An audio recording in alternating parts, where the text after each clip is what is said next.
Hi student. GIT का online class में आप सबका स्वागत है। और आज की क्लास में जानेंगे पावर पॉइंट में होम टैब के बारे में। इसके बारे में पावर पॉइंट में होम टैब के बारे में, क्योंकि ध्यान रखिए इसमें होम टैब में मैक्सिमम ऑप्शन ऐसे मिलेंगे जो हम लोग एमएस वर्ड में पढ़ चुके हैं। आ रहा समझे ना। अब जैसे कुछ ऐसे ऑप्शन है, जैसे पहला दिया है किसका, क्लिप बोर्ड। तो क्लिप बोर्ड में मैक्सिमम लगभग कितना ऑप्शन दिया है, चार। कौन कौन सा? कट, कॉपी, पेस्ट और फॉर्मेट। ओके। कितना ऑप्शन हो रहा है? तो लगभग ये सारा ऑप्शन हम लोग पढ़ चुके हैं। तो क्लियर है ना। कट का मतलब लोकेशन चेंज करना है। कॉपी का मतलब क्या होगा? कॉपी का मतलब क्या होगा? डुप्लीकेट बनाना। और पेस्ट का मतलब क्या होगा? जगह। क्लियर है ना। और फॉर्मेट पेंटर आप लोग पढ़े। फॉर्मेट पेंटर का क्या काम करता है? तो फॉर्मेट को सिर्फ कॉपी करना, तो किसका इस्तेमाल करेंगे? Format painter. और उसके बाद से अगला हम लोग का ग्रुप आता है किसका? स्लाइड का। किसका आता है? स्लाइड। हाँ, याद रखिए पिछली क्लास हमने आपको बताया था कि जब हम लोग एमएस वर्ड में काम कर रहे थे तो पेज होता था। क्या होता था? पेज। जब एक्सेल में हम लोग काम कर रहे थे तो सी। क्या था? सी। वैसे जब पावर पॉइंट पे काम करें तो क्या होगा? स्लाइड। तो ऐसे ही स्लाइड की संख्या बढ़ानी है अब हम लोग। किसका संख्या बढ़ाना है? स्लाइड का संख्या बढ़ाना है कि अभी एक स्लाइड है तो इसके नीचे और स्लाइड लेकर हम काम करना चाहते हैं। आ रहा समझे ना। उसके लिए क्या करेंगे? तो कंट्रोल के साथ यम बटन दबाएं। किसके साथ? कंट्रोल के साथ यम। किस लिए? तो स्लाइड, नया स्लाइड इंसर्ट कराने के लिए। अगर जब आप कंट्रोल यम नहीं करना चाहते हैं तो यहीं पे आपको दिखाई देगा न्यू स्लाइड। क्या दिखाई देगा? न्यू। हाँ, जब यहाँ न्यू स्लाइड पे जाएंगे तो आपको अलग अलग फॉर्मेट में दिखाई देगा। क्लिक करिए न्यू स्लाइड। तो कई सारा ऑप्शन आपको दिखाई दे रहा है ना। दिख रहा है ना। और आपको इस फॉर्मेट में चाहिए तो इस पे क्लिक करिए। इस वाले फॉर्मेट में चाहिए तो इस पे क्लिक करिए। अगर उसके अलावा इस पे चाहिए तो यहाँ पे इसमें आ जाए। कंपेरिजन वाले में आ जाइए। कंपेरिजन वाले हम बना सकते हैं, जैसे आप लोग मेमोरी पढ़े हैं ना। Types of memory fundamental. Memory कितने भागों में बांटा गया है? तो पहला प्राइमरी और दूसरा सेकेंडरी। हम यहाँ बना सकते हैं क्या? Comparison between primary memory and secondary memory. यहाँ पे दे देंगे प्राइमरी मेमोरी और यहाँ पे दे देंगे सेकेंडरी मेमोरी। यहाँ प्राइमरी मेमोरी के बारे में और यहाँ पे सेकेंडरी मेमोरी के बारे में दे ले जाएंगे लोग।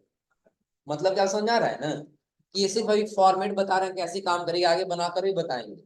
फिलहाल अगर जब भी आपको नया स्लाइड लेना है तो आपको जैसे जरूरत पड़े वैसे आप यहाँ से न्यू स्लाइड ले सकते। हो जाएगा ना। चलिए एक काम करते हैं। अभी हम जो एक स्लाइड लिए हैं यहाँ से, ब्लैंक स्लाइड ले लिए। कैसे स्लाइड लिए हैं? ब्लैंक। बिल्कुल खाली स्लाइड ले ली। लेकिन अब क्या करना है? इसी को चेंज कर देना है किसी दूसरे फॉर्मेट में। तो आपको यही लेआउट दिखाई देगा। ब्लैंक है। ब्लैंक को हटा के आप किस में कन्वर्ट करना चाहते हैं तो टू कंटेंट कर दीजिए। वही ब्लैंक वाला चेंज हुआ है। लेआउट में जाके इसी को चेंज कर दीजिए, टाइटल ओनली कर दीजिए। स्लाइड की संख्या बढ़ रहा है, बस उसका टाइटल चेंज हो रहा है। लेआउट चेंज हो जा रहा है ना। तो न्यू स्लाइड और ये लेआउट समझ में आ रहा है ना। हाँ, इसी में न्यू स्लाइड में आपको दो और ऑप्शन दिखाई देगा। एक स्लाइड फ्रॉम आउटलाइन और दूसरा आपको रस करके दिखाई देगा। ये न्यू स्लाइड करो। जब यहाँ क्लिक करेंगे तो पहले से यदि आप कोई प्रेजेंटेशन बनाए हैं, जैसे देखिए दो पहले से बना हुआ है, दिख रहा है ना। या फिर आप ओपन लाइब्रेरी में आ जाइए, पावर पॉइंट फाइल में आ जाइए। पहले से बना हुआ प्रेजेंटेशन है। इसका अगर स्लाइड हम इसमें इंसर्ट कराना चाहते हैं तो इसको कहाँ सेलेक्ट किए हैं? New slide. और आगे किस पे? New slide. क्लिक करके ओपन पावर पॉइंट फाइल पे चले गए। जहां बना है उसको सेलेक्ट करके ओपन कर। आ गया है ना। अब जो चाहिए वो उस पर क्लिक करके क्या कर देंगे? इंसर्ट करा ले। 8 नंबर स्लाइड इस पे आ गया है। हो जाएगा ना। हाँ, इसी में आपको एक और ऑप्शन दिखाई दे रहा होगा न्यू स्लाइड में। जैसे ये तो ऑनलाइन दिया है। यदि आप जैसे ये वाला लिया वैसे ऑनलाइन इसमें से कहीं से लेना चाहते हैं तो आप आसानी से सेलेक्ट करके ले सकते। हो जाएगा ना। और उसी प्रकार जब इसके जस्ट ऊपर आएंगे तो आपको एक ऑप्शन दिखाई देगा, डुप्लीकेट सेलेक्टेड स्लाइड। डुप्लीकेट का मतलब पता है ना, अगर जो हम 5वें नंबर स्लाइड पे आ गए, 6वें नंबर पे टेक्स्ट बॉक्स लेके कुछ ड्रा करके लिख ली, equal to rand bracket open close, और इसके पैराग्राफ के साइज को बढ़ा ली, कलर अपने हिसाब से कर ली। एक स्लाइड 6 नंबर तैयार हो चुका है ना।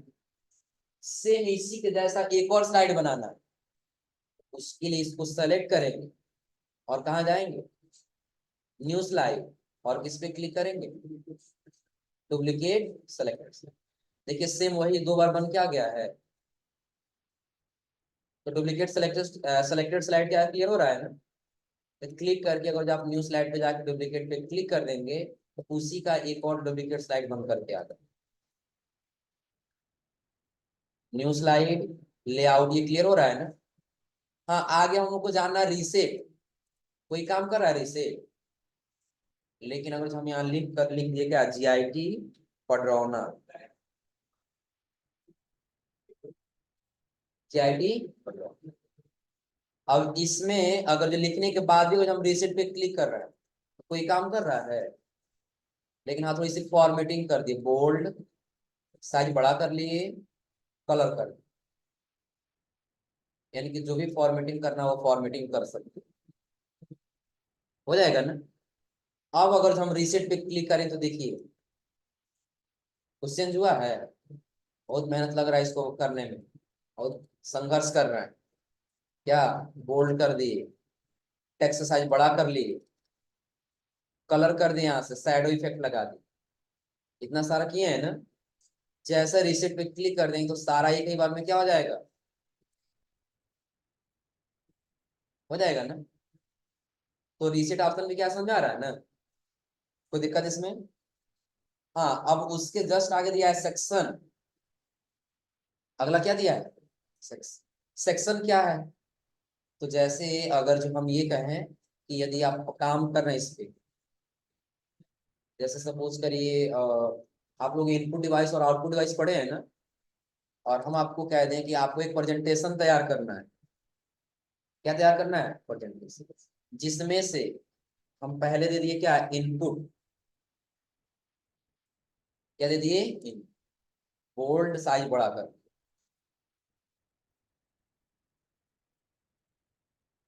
पहला किसका है, इनपुट। कंट्रोल एम करके कम से कम आपको इनपुट डिवाइस का स्लाइड बनाना है 5। कितना बनाना है, पहले यहाँ पे दे दीजिए कीबोर्ड रहेगा, यहाँ पे कीबोर्ड के बारे में लिखें, यहाँ पे क्या रहेगा, मान लिए माउस रहेगा, क्या रहेगा, इसको भी सेलेक्ट करके बोल्ड किए और साइज बड़ा कर दिए, हो जाएगा ना। कीबोर्ड माउस के बाद हम दे दें यहाँ पे क्या, वेब कैम कर देते। वेब कैम आप लोग पढ़े हैं ना, वेब कैमरा का शॉर्ट नेम क्या होता है, वेब कैम है। और अगले वाले पर हम दे दिए माइक्रोफोन,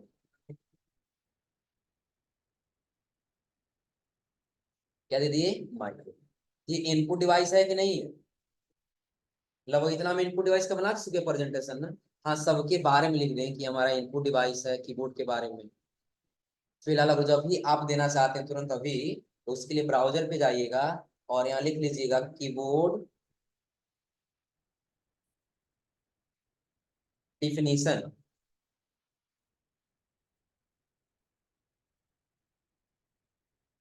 नीचे यहीं से ले लीजिए, आ गया है ना। इसी को फिलहाल अभी हम सेलेक्ट करके क्या कर लिए, कॉपी, और अपने पेज पर लाकर हम क्या कर लेंगे, यहाँ कीबोर्ड का डेफिनेशन आ गया है ना। वैसे किसका डेफिनेशन लेके आ जाएंगे, माउस, वेब कैम और माइक्रो, हो जाएगा ना। सबका ला लेंगे ना, चलिए तो हम ला ही देते हैं, सबसे बेहतर रहेगा। दूसरे किसका ला दिए, इसका दे दिए माउस,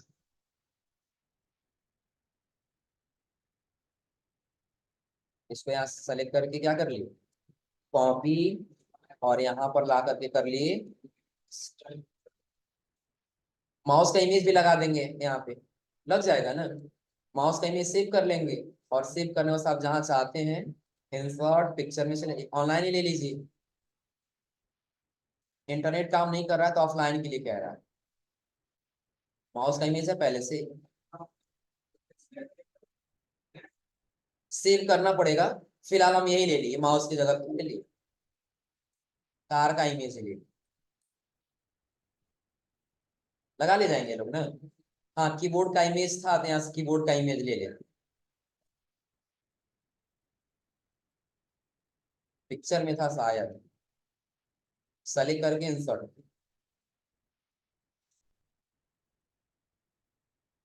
हो जाएगा ना। तो अभी हम दे दिए किसके बारे में, इनपुट डिवाइस।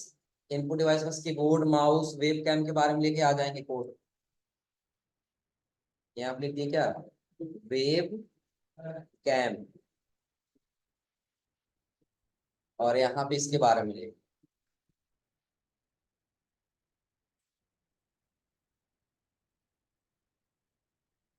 कैमरे का इमेज लगा लेंगे इसमें। उसका फिर क्या दिया है, माइक्रोफोन है ना। इसके बाद हम सर्च कर लिए माइक्रोफोन।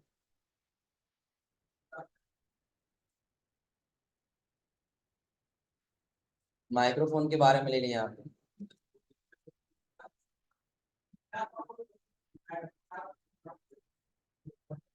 लगभग इतना हो जाएगा ना। अभी सिर्फ किसका डिवाइस बना हुआ है, इनपुट का। वैसे ही एक नया स्लाइड ले करके कंट्रोल एम से हम यहाँ पे बना लिए, क्या है, तो यहाँ पे दे दिए आउटपुट। क्या दे दिए, आउटपुट। यहाँ पे हमको किसके बारे में, इसके जस्ट नीचे से रहेगा आउटपुट के बारे में। क्लियर है ना। आउट, यहाँ पर दे दिया आउटपुट में सबसे पहले मॉनिटर। क्या दे दिए, मॉनिटर। मॉनिटर के बारे में डिफिनेशन लेके आ जाएंगे।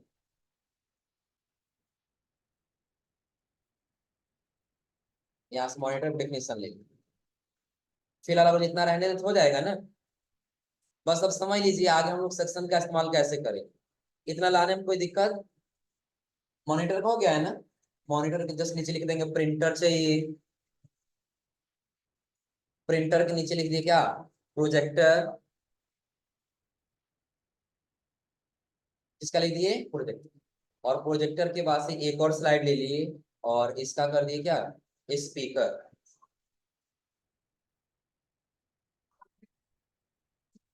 इसका ले लिए, लगभग इतना हो जाएगा ना। तो अभी जितना हम लोग प्रेजेंटेशन बनाइए, किसका प्रेजेंटेशन है, इनपुट का। और तो अब ये दोनों को अलग अलग सेक्शन में रखना है, कि एक सेक्शन में सिर्फ इनपुट का स्लाइड रहे, दूसरे सेक्शन में किसका रहे, आउटपुट। आ रहा है समझ में ना। तो उसके लिए फिर हम इस्तेमाल करेंगे किसका, सेक्शन। देखिए पहले इनपुट पे क्लिक करके हम ऐड सेक्शन पे क्लिक करते हैं, एक सेक्शन बन गया है ना।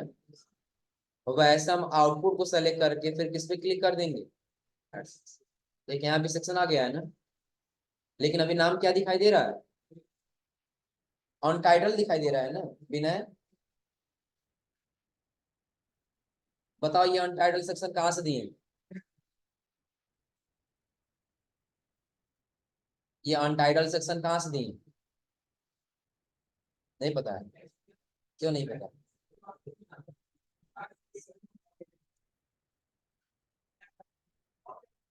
आ रहा है समझ में ना। अब देखिए अलग अलग डिवाइड करें तो हम किसका इस्तेमाल किए हैं, सेक्शन। लेकिन सेक्शन में हम ये चाहते हैं ये अनटाइटल सेक्शन करके आ जा रहा है, दिख रहा है ना। हाँ लेकिन देखिए एक बेनिफिट दिख रहा है, कि अगर हम इस पे क्लिक कर रहे हैं ना, तो सिर्फ उतना ही स्लाइड सेलेक्ट हो रहा है जितना इस सेक्शन में है। उसके नीचे का स्लाइड क्या सेलेक्ट कर रहा है, अगर हम यहाँ आउटपुट पे क्लिक, ये इस वाले पे क्लिक कर रहे हैं, सिर्फ नीचे का सेलेक्ट कर रहा है, ऊपर का कहीं सेलेक्ट कर रहा है। लेकिन नाम हमको देना है इसका इनपुट और इसका आउट। उसके लिए जैसे आप जाएंगे तो सेक्शन में ही आपको दिखाई देगा रीनेम सेक्शन। सेक्शन रहने दिए, बस अनटाइटल को हटा करके आप लिख दिए इनपुट। क्या लिख दिए, इनपुट सेक्शन आ गया है ना। इसका भी नाम चेंज करना है, तो सेलेक्ट करके यहाँ से रीनेम कर दिए, और रीनेम करके इसका नाम दे दिए क्या, आउटपुट। क्या दे दिया, आउटपुट सेक्शन रीनेम करना, हो जाएगा ना। तो दो सेक्शन में डिवाइड किया अभी ना। हाँ, अभी आप जितना सेक्शन में डिवाइड करना चाहते हैं, हो सकता है इसमें आप प्रोसेस का भी देना चाहते हैं, तो उसके लिए भी बना लीजिए। उसके लिए बना लिए 5।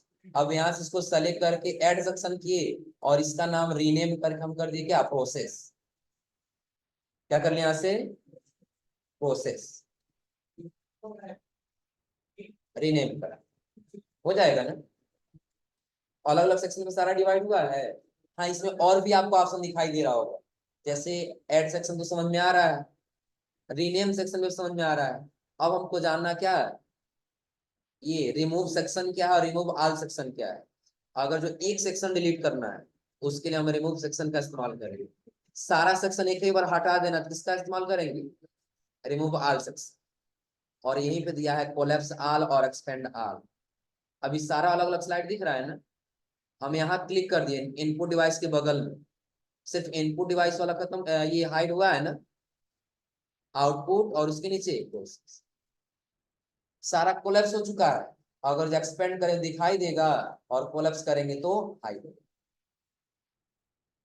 अब देखिए इनपुट सेक्शन में कितना स्लाइड है, आउटपुट सेक्शन में और प्रोसेस सेक्शन में टोटल मिलकर कितना स्लाइड है, तो सेक्शन क्या कर ले जाएंगे ना, कोई दिक्कत इसमें। हाँ, उसके आगे आपको दिखाई देगा फॉन्ट का ग्रुप। किसका ग्रुप, तो फॉन्ट लगो आप लोग जानते हैं ना। फॉन्ट में क्या दिया, bold, italic, underline, shadow effect, strikethrough करना है, या अगर जो कोई कंटेंट लिख दिए हैं उसके बीच की दूरी आपको कम या ज्यादा करना है, यहाँ से कम या ज्यादा कर सकते। केस चेंज करना आप लोग पढ़े ही हैं। टेक्स्ट का कलर करना, टेक्स्ट का कलर करना पता है ना, हो जाएगा। उसके बाद से क्लियर ऑल फॉर्मेटिंग, जितना फॉर्मेटिंग किया रहेंगे सारा डिलीट हो जाएगा। टेक्स्ट साइज को छोटा करना या बड़ा करना, यहाँ से फॉन्ट का साइज कम या ज्यादा कर सकते हैं। या अगर यहाँ से लैंग्वेज चेंज करना है, इसका स्टाइल चेंज करना है, तो आप यहाँ से स्टाइल चेंज कर सकते, चेंज हो रहा है स्टाइल, फॉन्ट वाला ग्रुप भी हो जाएगा ना। और हाँ, आगे जब जाएंगे तो आगे आपको दिखाई देगा पैराग्राफ का ग्रुप। पैराग्राफ में दे रहा है क्या, बुलेट्स लगाने के लिए, जैसे बुलेट्स लगाने वैसे बुलेट्स ले सकते हैं। नंबरिंग कर सकते हैं, यहाँ से 1 2 3 क्या नंबरिंग करना है, और नंबरिंग के आगे अलाइनमेंट सेट कर सकते हैं, हो जाएगा ना। अलाइनमेंट टोटल कितने होते हैं, 4। कौन कौन, लेफ्ट, राइट, सेंटर और जस्टिफाई, चारों यहाँ पे दिया है ना। आगे डिक्रीज इंडेंट, इंक्रीज इंडेंट, ये ये कॉलम में, 2 कॉलम में करने के लिए, 2 पैराग्राफ उसके बीच में जगह कम या ज्यादा करने के लिए। और आगे है तो आपको दिखा देगा टेक्स्ट डायरेक्शन, किस डायरेक्शन में टेक्स्ट को आप रखना चाहते हैं, दिख रहा है ना, हो जाएगा। और उसी के नीचे आपको दिखाई दे रहा होगा अलाइन टेक्स्ट, टॉप, मिडिल या बटन, जहां रखना चाहते हैं वहां यहाँ से रख सकते, हो जाएगा ना। और उसके आगे आपको दिखाई देगा क्या, कन्वर्ट टू स्मार्ट। यदि स्मार्ट आर्ट में कन्वर्ट करना चाहते हैं जिस फॉर्मेट में, तो यहाँ से कर सकते, हो जाएगा। और जब इसके आगे आएंगे तो अगला आपको दिखाई देगा ड्राइविंग का ग्रुप, जिसमें दिखाई देगा क्या, शेप ले सकते हैं, शेप लिए हैं तो उसको पीछे सेंड कर सकते हैं, ऊपर ला सकते हैं, ग्रुप बना सकते हैं, या उसको रोटेट कर सकते हैं, हो जाएगा ना। और उसके आगे आएंगे तो स्टाइल कर सकते हैं, या फिर आप यहाँ से कलर कर सकते हैं अपने हिसाब से, हो जाएगा ना। हाँ, लेकिन एक चीज आपको इसमें एक्स्ट्रा दिखाई दे रहा होगा, आई ड्रॉपर। बाकी एमएस वर्ड में सारा ऑप्शन पढ़े, लेकिन एक नहीं दिया था उसमें क्या, आई ड्रॉपर। आई ड्रॉपर का काम होता है कि यदि यहाँ पे कलर ये वाला है ना, यही कलर फिल करना है तो किसका इस्तेमाल करेंगे, कलर चूज कर लेगा कि यहाँ पे कौन सा कलर है। देखिए बता दे रहे ना, लाइट ब्लू है, दिख रहा है ना।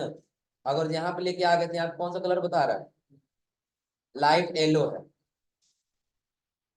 अगर जो ये लाना है तो उसके लिए अपने यहाँ पर कोई इमेज ला लीजिए, इमेज आ गया है ना। अब इसका कोई कलर इसमें फिल करना है, तो सेव फिल आई ड्रॉपर, जहां का कलर चाहिए उस पर क्लिक करिए। फिल हो जा रहा है, तो आई ड्रॉपर समझ में आ रहा है ना, कोई दिक्कत इसमें। और उसके बाद से शेप का आउटलाइन करना है, शेप इफेक्ट करना है, जैसे आप इफेक्ट देना चाहते हैं हो जाएगा ना। और इफेक्ट के आगे दिया है इसका फाइंड रिप्लेस और, तो लगभग होम टैब का आप लोग सारा ऑप्शन कर ले जाएंगे ना। और इंसर्ट टैब में जब आ रहे हैं तो यहाँ न्यू स्लाइड दिया है, जो भी हमने आपको बताया ही है। और न्यू स्लाइड के पास क्या है, टेबल, टेबल के बाद से पिक्चर और ऑनलाइन पिक्चर हो जाएगा ना। तो आज आप लोग होम टैब का सारा ऑप्शन और इंसर्ट टैब में यहाँ पिक्चर तक करके आइएगा, इसके इंसर्ट तक। और अगली क्लास में आपको बताएंगे फोटो एल्बम बनाने के लिए, क्या बनाने के लिए, फोटो एल्बम। क्लियर है ना। तो आज आप लोग यहाँ तक पढ़ के आइए।